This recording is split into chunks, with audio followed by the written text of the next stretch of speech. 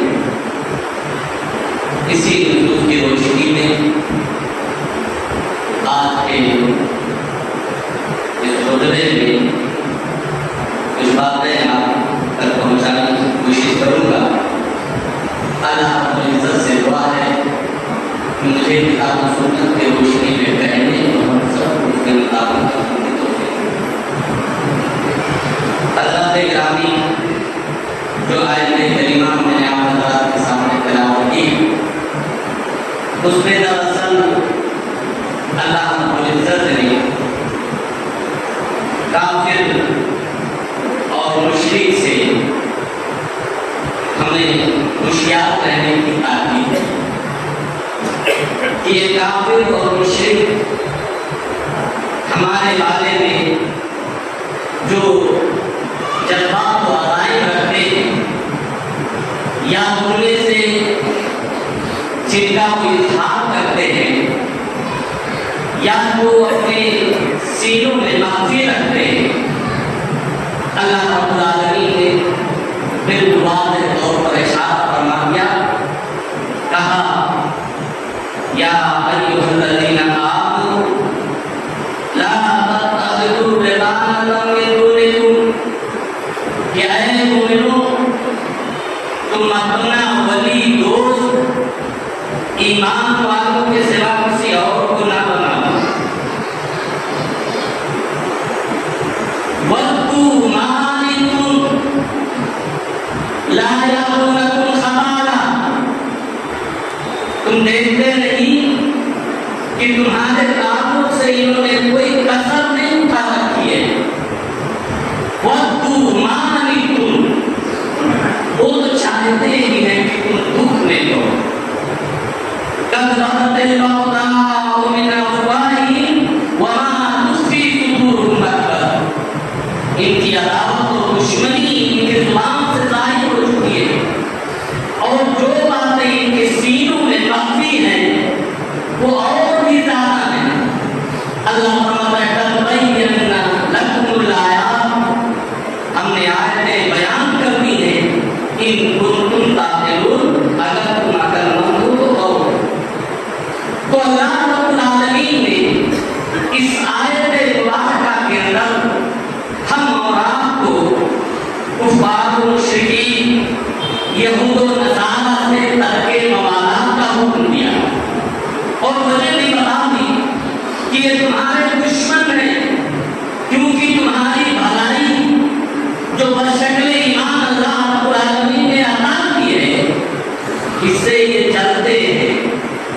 اور ہمارا کام یہ ہے کہ ہم سب و استقلال اور ضبط نفس سے کام لے کر ان کے آتش حسد کو بجھا دیں۔ یہ ہمارا طریقہ ہے کس کے کہ میں اسباب حسد کا ذکر کروں۔ میں اس کا معنی واضح کرنا چاہتا ہوں کہ حسد کہتے کسے، لغوی اعتبار سے اصطلاح میں حسد کس کو ہم آپ کہتے ہیں اور کہنا چاہیے یا مراد کیا ہے؟ تو لغوی اعتبار سے حسد کا معنی ہے جلن، بدخواہی، بغض و عداوت۔ لیکن جب شریعت کی نظر میں دیکھیں گے تو حسد کہتے ہیں کسی شخص کو نعمت میں دیکھ کر اس سے اس کی نعمت کے چھن جانے کی تمنا کرنا، اور اسی تعلیم کی روشنی میں علماء نے حسد کی وجہ سے انسانوں کی 3 قسمیں بیان کی ہیں۔ حاصل 3 طرح کے ہوتے ہیں۔ ایک قسم ان لوگوں کی ہے جن کی خواہش یہ ہوتی ہے کہ وہ جس کو اللہ نے نعمت دی ہے وہ نعمت اس سے چھین جائے، خواہ اسے ملے یا نہ ملے۔ اور ایک دوسری قسم ان لوگوں کی ہے جن کی خواہش یہ ہوتی ہے کہ وہ نعمت اس سے چھین جائے اور وہ نعمت مجھے مل جائے۔ اور تیسری قسم حاصل کی جو سب سے قبیح اور بدتر ہے وہ ان حاصلوں کی ہے جو کسی بھی صورت میں اپنے بھائی کو نعمت میں دیکھنا گوارا نہیں کرتے، بلکہ اس کی نعمت کو چھن جانے کے لیے اپنی جیب خاص سے یہ رقم خرچ کر لیتے ہیں۔ یہ حاصل کی تیسری قسم سب سے قبیح قسم ہے۔ تو حسد یہ دراصل مومنانہ عادت نہیں ہے، یہ مسلمان کا شیوا و وطیرہ نہیں ہے کہ مسلمان کامل ہو اور اس طرح کی بری خبرت میں وہ لغبت ہو۔ آئیے میں ذکر کروں کہ یہود و نصارہ یا کفار و مشرکین کے اسباب حسد کیا ہے، یہ مسلمانوں سے یا نبی پاک صلی اللہ علیہ وسلم کی نبوت اور رسالت سے یہ نفرت کیوں کرتے تھے، نبی پر ایمان کیوں نہیں لاتے تھے، ان کے کچھ اعتراضات تھے۔ یہود کا اعتراض یہ تھا کہ اللہ رب العالمین نے جب بہت سارے انبیاء کرام علیہ السلام کو بنی اسماعیل میں پیدا کیا تو یہ آخری رسول بھی اسی خاندان میں آنا چاہیے تھا، جبکہ آخری نبی کا ظہور بنی اسماعیل میں ہوا۔ ان کا یہ اعتراض تھا کہ اگر یہ آخری نبی ہم میں سے ہوتا، بنی اسرائیل میں سے ہوتا تو ہم ایمان لے آتے۔ اللہ رب العالمین نے ان کے اس اعتراض کا نقشہ سورہ نساء کے اندر کھینچا۔ اب یعبدون الناس علی ما آتاهم اللہ من فضلہ وقد آتینا لإبراہیم الکتاب والحکمہ وآتیناہم ملکا عظیما فمنہم من آمن بہ ومنہم من صد عنہ وکفی بجہنم سعیرا۔ یہ لوگوں سے حسد کرتے ہیں اس وجہ سے کہ اللہ رب العالمین نے ہم اور آپ کو ایمان کی دولت دی، اور نبی سے حسد اس لیے کرتے ہیں کہ یہ نبی ہم میں سے کیوں نہیں۔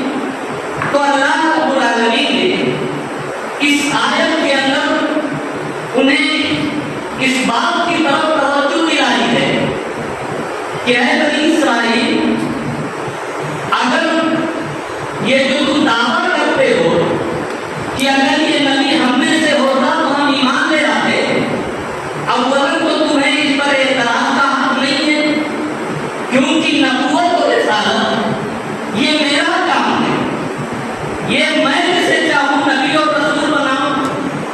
اور حقیقت یہ ہے کہ یہ مرتبہ انہیں بھی حاصل ہو چکا ہے۔ فقط آتینا آل ابراہیم الکتاب والحکمہ،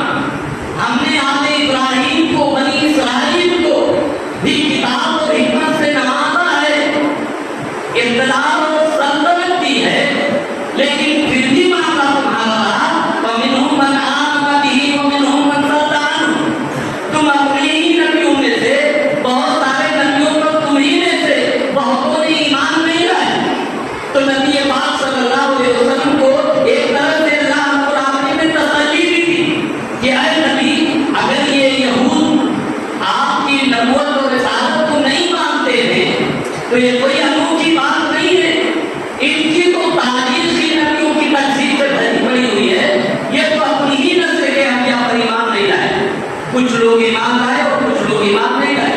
بعض مفسرین نے آمنا بہ ہا کے مرجع کی طرف اشارہ کیا ہے کہ ہاں کا مرجع نبی پاک صلی اللہ علیہ وسلم کی طرف لوٹ رہا ہے، تو مفسرین نے لکھا ہے کہ یہود میں سے بعض نے آپ صلی اللہ علیہ وسلم کو نبی تسلیم کیا، آپ کی نبوت اور رسالت پر ایمان لائے، جبکہ دوسرے لوگ ایمان لانے سے رکے رہے۔ تو اللہ رب العالمین نے اس آیت مبارکہ میں اسباب حسد کا ذکر کیا کہ یہ یہود نبی پاک صلی اللہ علیہ وسلم کو رسول اور نبی کیوں نہیں مانتے۔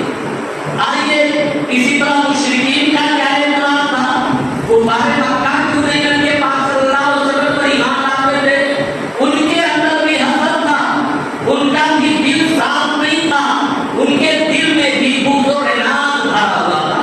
ان کا اعتراض کیا تھا، وہ کہتے تھے کہ اگر اللہ کو نبی بنانا تھا، اس پر وہی کو نازل کرنا تھا، کتاب اتارنی تھی، تو دو بستیوں میں سے مکہ اور طائف کے سرداروں میں سے کسی ایک کا انتخاب کر لیتا، ایسی شخصیت کا انتخاب کرتا جو پہلے سے جامع منصب والا ہوتا، کثیر المال والا ہوتا، اپنی قوم میں جانا مانا ہوا انسان ہوتا۔ مکہ کے اندر ولید بن مغیرہ موجود ہے، طائف کے اندر عروہ بن مسعود ثقفی موجود ہے۔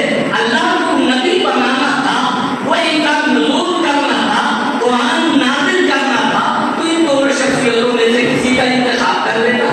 اللہ نے انتخاب کیا تو ایک ایسے غریب، ایک ایسے یتیم، یتیم ہی نہیں جو در یتیم ہے، جس کا دامن دولت دنیا سے بھی خالی ہے، جسے قیادت اور سیادت بھی حاصل نہیں ہے، اس کو اللہ نے نبی بنا دیا، قرآن کو اس پر نازل فرما دیا۔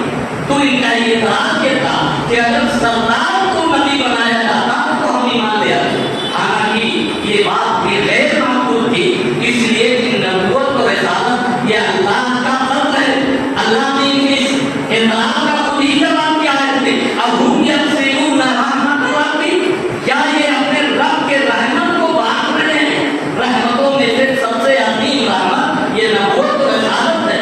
یہ کون ہوتے ہیں بانٹنے والے؟ یہ کون ہوتے ہیں کہ جس کو چاہے رسول بنا دے، جس کو چاہے نبی بنا دے؟ نبی اور رسول بنانا میرا کام ہے، اللہ رب العالمین کا کام ہے، اس رب کا کام ہے جو پوری کائنات کا خالق اور خالق ہے، کیونکہ اسے ہر بات کا علم ہے، وہ ہر شخص کے حالات سے پوری طرح واقف بھی ہے، وہ جانتا ہے، بہتر طریقے سے سمجھتا ہے کہ انسانوں میں سے نبوت کا تاج کس کے سر پر رکھا جائے۔ میرے بھائی اور دوستو، یہ ایک اور نکتہ میں بتانا چاہتا ہوں، ہم یقسمون رحمت ربک سے کہ اگر اللہ رب العالمین نے کسی کو کوئی نعمت دی ہے اور اگر کوئی اس نعمت سے جلتا ہے، اس کو تکلیف ہوتی ہے، تو حقیقت یہ ہے کہ وہ اپنے بھائی سے نہیں جلتا ہے، بلکہ تقسیم خداوندی سے وہ راضی نہیں ہے، اس کا اعتراض رب پر ہے، اس لیے کہ انسان کو جو کچھ بھی ملتا ہے وہ اللہ رب العالمین کی جانب سے ہوتا ہے۔ تو اگر آدمی اپنے بھائی سے حسد کرتا ہے، اپنے بھائی سے جلن رکھتا ہے، اس کی قیادت اور سیادت کو دیکھ کر، اس کے جاہ و منصب کو دیکھ کر، اس کے مقام اور مرتبے کو دیکھ کر، اس کے علم اور عظمت کو دیکھ کر اگر اٹھن محسوس ہوتی ہے، تو گویا وہ اپنے بھائی سے نہیں چلتا، بلکہ رب کائنات کی تقسیم پر اعتراض کرتا ہے۔ تو یہ اعتراض تھا کس کا؟ کفار و مشرکین کا۔ تو حسد کے تعلق سے ایک اور میں سبب بتاؤں کہ حسد میں آدمی مبتلا کیوں ہوتا، یہ تو ان کے اسباب ہے۔ ہم اور آپ آج جو حسد میں مبتلا ہیں، مومن ہوتے ہوئے، وجہ کیا ہے؟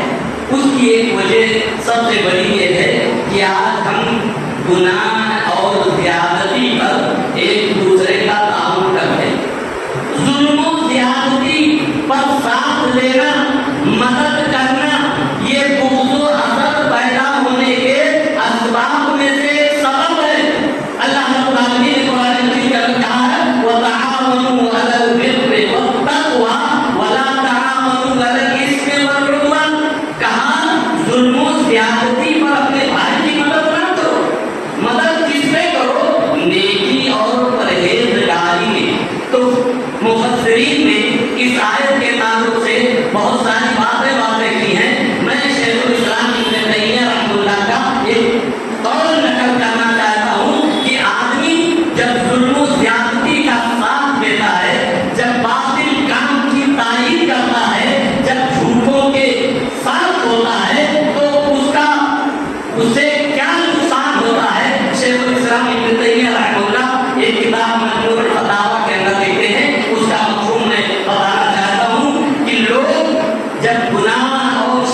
لکھتے ہیں کہ گناہ کی نحوست کی وجہ سے ایک دوسرے کا گھٹیا پن دل میں بیٹھ جاتا ہے.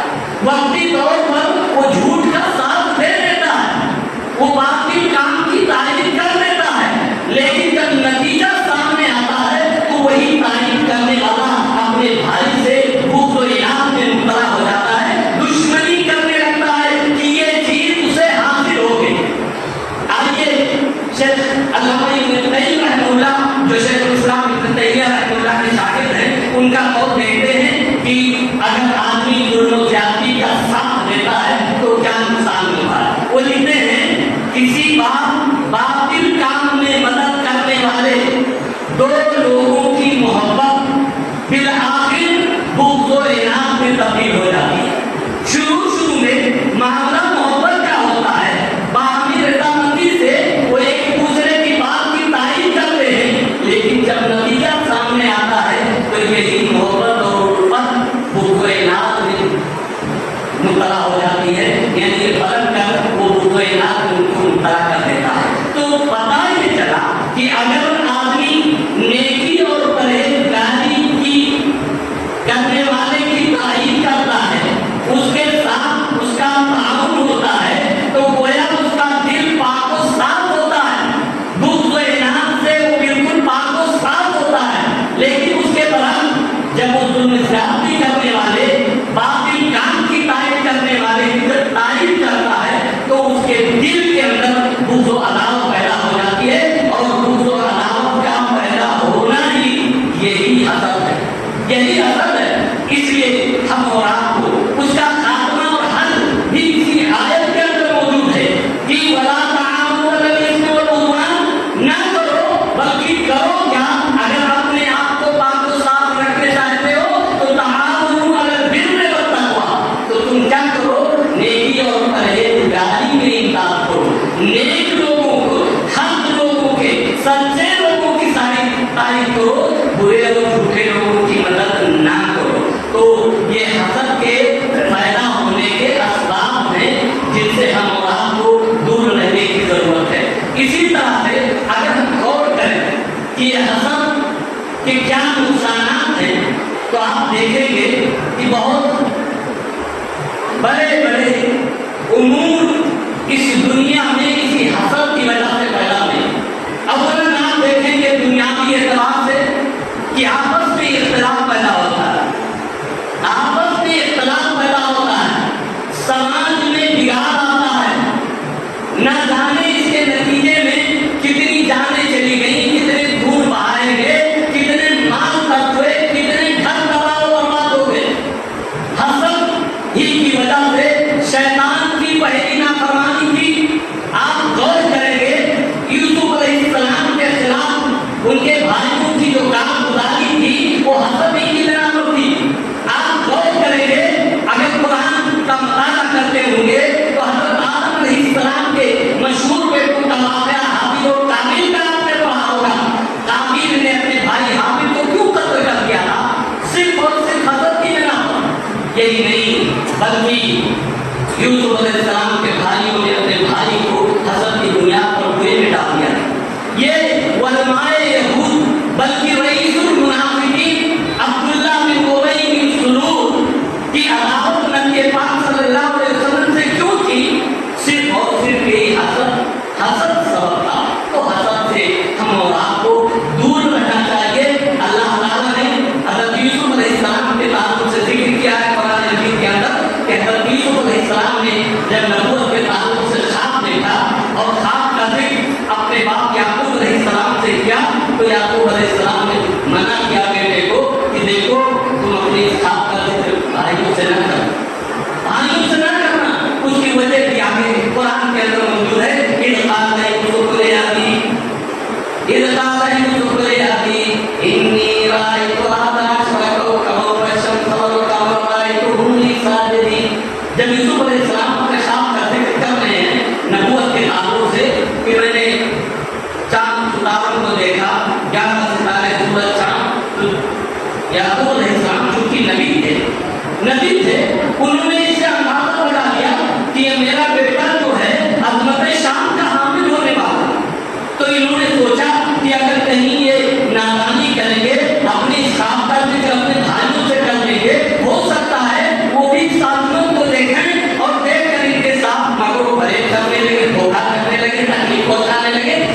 اس کے بعد بھی انہوں نے کہا تھا یا بنی لا تقصص رؤیاک علی اخوتک فیکیدوا لک کیدا ان الشیطان للانسان عدو مبین. کہا ہے بیٹے دیکھو اپنے اس کام کا ذکر اپنے بھائیوں سے نہ کرنا، نہیں تو وہ لوگ کیا کریں گے تمہارے ساتھ مکر و فریب کرنے لگیں گے. اور اس کی وجہ بھی بتا دی کہ شیطان یہ تمہارا دشمن ہے.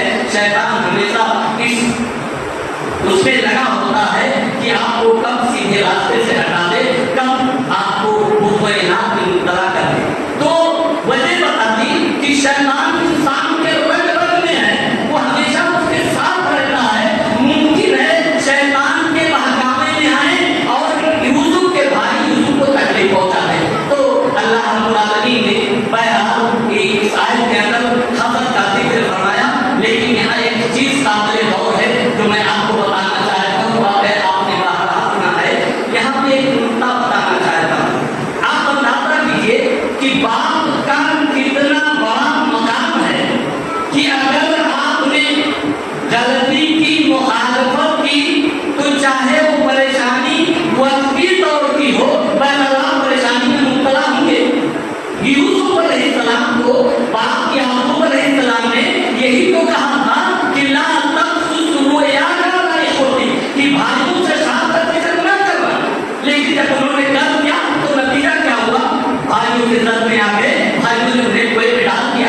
تو یہاں ایک سبق ملتا ہے اولاد کو، ایک بیٹے کو، ایک بیٹی کو، کہ باپ کی مخالفت بہت ضرورت اگر یہ باپ کی بات ہے تو نہیں کرنی چاہیے، لیکن اس سے نقصان کا سنجا بھگتنا پڑے گا. تو میرے بھائیوں دوستو یہ آیات تھی جن کی روشنی میں نے اشارہ کیا کہ اسباب حسد کیا ہے. آج یہ حدیث کے تعلق سے کچھ حدیثیں آپ کو بتاؤں کہ اگر آپ اس حسد میں مبتلا ہو جاتے ہیں، اگر اس مرض میں آپ مبتلا ہیں، تو یہ یاد رکھیے یہ ایسا مرض ہے جس نے گزشتہ امتوں کو تباہ برباد کر دیا. اور یہ مرض وہی ختم نہیں ہو گیا بلکہ یہ مرض اس امت میں بھی متعدی ہے. ہم اور آپ اس سے محتاط رہنے کی ضرورت ہے، ہم اور آپ اس سے بچنے کی ضرورت ہے. ہم مسلمان یہی سمجھتے ہیں کہ ہم مسجد میں جاتے ہیں، نماز کی پابندی کرتے ہیں، روزے کا اہتمام کرتے ہیں، حج کر لیتے ہیں، یہی دین اسلام کے کام ہے. یہ ظاہری اعمال ہم اور آپ کرتے ہیں. اگر چاہتے ہیں کہ اس کا اجر و ثواب آپ کو ملے، آپ کو اس سے کچھ نیکیاں حاصل ہوں، یہ اعمال آپ کے لیے ذریعے نجات بنے آخرت میں، تو آپ کو دل صاف رکھنا ہوگا، آپ کو دل کی صفائی کرنی ہوگی، دل سے بغض و عناد کو ختم کرنا ہوگا.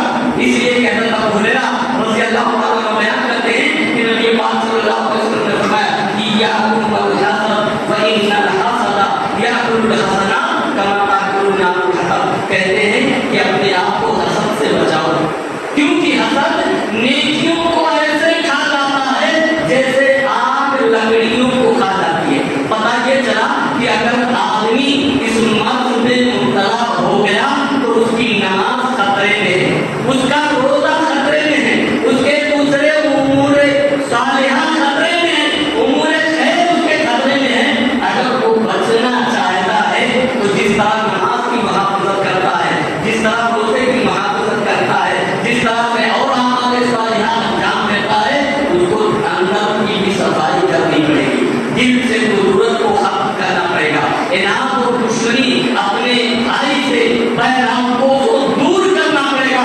اگر آپ چاہتے ہو کہ آپ اپنے نماز سے، اپنے روزے سے، اعمال صالحہ سے آپ کو پورا فائدہ ملے. میرے بھائیوں دوستو یہ اتنا خطرناک ہے کہ اللہ کے نبی صلی اللہ علیہ وسلم نے اس تعلق سے بہت ساری حدیثیں بیان کی ہیں، بہت ساری حدیثیں بیان کی ہیں. بلکہ امام بخاری رحمہ اللہ نے اپنے بخاری کے اندر ایک باب باندھا ہے، باب النہی من التحاسد والتدابر. اور امام مسلم رحمہ اللہ نے اپنے یہاں بھی ایک باب باندھا ہے، باب تحریم التحاسد والتدابر. اور ان دونوں حضرات نے اس باب کے تعلق ماتا بہت ساری حدیثیں جمع کی ہیں. لیکن وقت کا لحاظ کرتے ہوئے میں ایک حدیث بطور دلیل آپ کے سامنے پیش کرنا چاہتا ہوں. وہ ایسی حدیث ہے جو متفق علیہ ہے، جس کو امام بخاری رحمہ اللہ نے اپنے بخاری کے اندر اور امام مسلم نے اپنے صحیح مسلم کے اندر ذکر کیا. اس کے راوی ہے حضرت انس رضی اللہ تعالیٰ عنہ بیان کرتے ہیں کہ رسول پاک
یہ کبھی صفت پائی جاتی ہے تو اس کو اپنا محاسبہ کرنا چاہیے. اس کا ایمان خطرے میں ہے, اس کے ایمان میں نقص ہے, اس کے ایمان میں کمی ہے, وہ کامل مومن نہیں ہے. اس لیے کہ مومن جو ہوتا ہے وہ اپنے بھائی کو اپنے اوپر ترجیح دیتا ہے. آپ نے واقعہ سنا ہوگا, معروف مشہور واقعہ جنگ یرموک کا, ایک بھائی نے اپنے اوپر دوسرے کو ترجیح دی.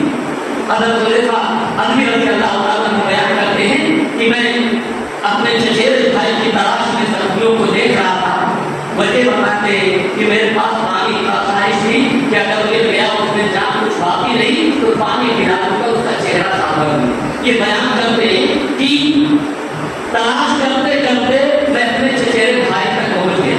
اس سے پانی کے تعلق سے پوچھا تو انہوں نے اس بات میں سر کا اشارہ کیا, کہا میں پانی پلانے ہی والا تھا کہ ایک دوسرے طرف سے ایک دوسرے تشمیل کی کرانے کی آواز آتی ہے. وہ کہتے ہیں پانی لے جا کے کہتے ہیں جب میں دوسرے کے پاس پہنچا وہ ہشام ابن عاص تھے, ان کو پانی پیش ہی کر رہا تھا کہ ایک تیسرے کی تلاش کی آواز آئی. اس نے اس کی طرف جانے کا اشارہ کیا, کہا میں اس کے پاس پہنچا تو دنیا سے چل بسے تھے. واپسی ہوئی ہشام ابن عاص کے پاس, وہ بھی دنیا سے رخصت ہو گئے. اور جب آخر میں اپنے چچیرے بھائی کے پاس آیا تو وہ بھی دنیا سے جا چکے تھے. تو میرے بھائی دوستوں, جو مومن ہوتا ہے وہ اپنے بھائی کو نعمت میں دیکھ کر چڑھتا نہیں ہے, جلن نہیں کرتا, اس کو خوشی ہوتی ہے. تو میں ایک اصول بتا کے اپنی بات کروں گا. ناظرین کے ساتھ منٹ زیادہ ہو گیا ہے کہ اگر ہم آپ چاہتے ہیں, اگر ہم آپ چاہتے ہیں کہ ہمارے دل میں بھوک سے ناک پیدا نہ ہو تو اس کی ایک شکل ہے.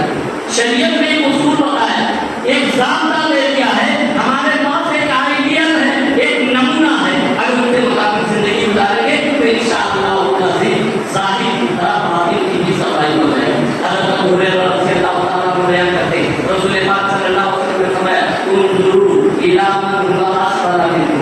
اگر زندگی گزارتے ہو تو دنیاوی اعتبار سے تم اپنے سے غریب کو دیکھو, تم اپنے سے نیچے کی طرف نظر رکھو. کیوں؟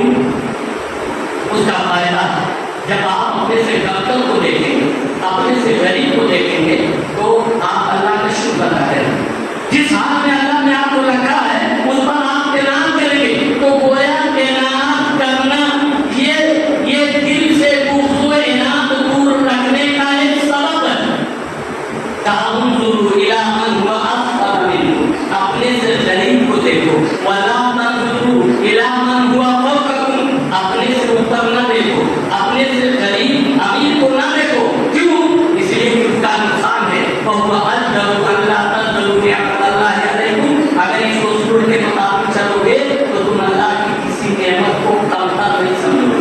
ایک مثال سے میں باتیں کرنا چاہتا ہوں. مثال کے طور پر ایک غریب آدمی اس کے پاس کچھ بھی نہیں ہے, صرف اس کے آقا صحیح سالم ہے, نہ مال ہے نہ دولت ہے, حتیٰ کہ اس کے پاس ایک سواری کے لیے سائیکل بھی نہیں ہے. لیکن جب اس کی نظر ایسے آدمی پر پڑے گی جو ایک پیر سے معذور ہے, ایک پیر اس کے پاس نہیں ہے, لکڑی کے سہارے چلتا ہے, تو اس نعمت کو بھی اچھی نگاہ سے دیکھے گا, اس پر بھی اللہ کا شکر ادا کرے گا. اللہ نے مجھے اس لائق کو بنایا ہے کہ میں اپنے پاؤں پر چلتا ہوں. لیکن ناشکری کی بات دیکھیے, اللہ نے آپ کو سب کچھ دے رکھا, سب کچھ دے رکھا. مثال کے طور پر 4 پہیے کی گاڑی کوئی اچھی والی آپ اپنے سامنے رکھیں, ایسا آدمی ہے کہ اس کے پاس اچھی قسم کی گاڑی ہے, ساری سہولیات میسر ہیں, لیکن جب اس کی نظر اوپر اڑنے والی ہیلی کاپٹر پر پہنچے گی تو اس نعمت کو بھی وہ کمتر سمجھے. اللہ نے مجھے کیا کیا. لوگ ایسے ہیں جو اوپر اڑتے ہیں, ہماری حیثیت ایسی نہیں ہے. تو اللہ کے نبی صلی اللہ علیہ وسلم نے اس سے بچنے کے لیے یہی کہا کہ جب اوپر دیکھو گے تو تمہارے اندر حرص پیدا ہوگی, لعنت پیدا ہوگی, اور تمہارے اندر ناشکری کا جذبہ پیدا ہوگا. تو اگر حرص کو ختم کرنا چاہتے ہو, تو ناشکری کو ختم کرنا چاہتے ہو, تو اپنے اندر شکر گزاری اور انعام کا جذبہ پیدا کیجیے. اللہ رب العالمین سے دعا ہے کہ بار الہ ان تمام مسلمانوں کو صحیح معنوں پر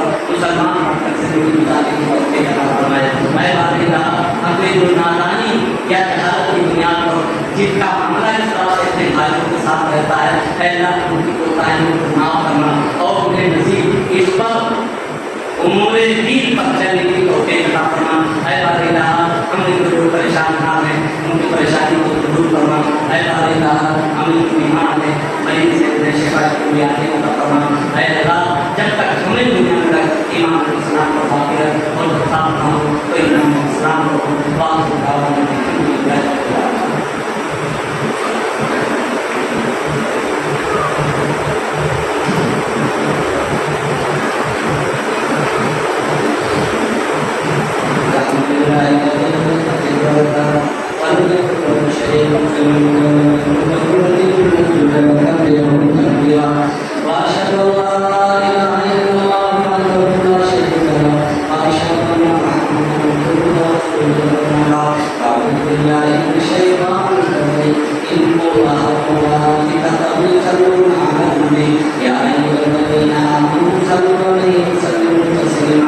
اللهم صل على محمد وعلى آل محمد كما صليت على إبراهيم وعلى آل إبراهيم إنك حميد مجيد اللهم بارك على محمد وعلى آل محمد كما باركت على إبراهيم وعلى آل إبراهيم إنك حميد مجيد اللهم صل على محمد صلى الله عليه وسلم وعلى آله وصحبه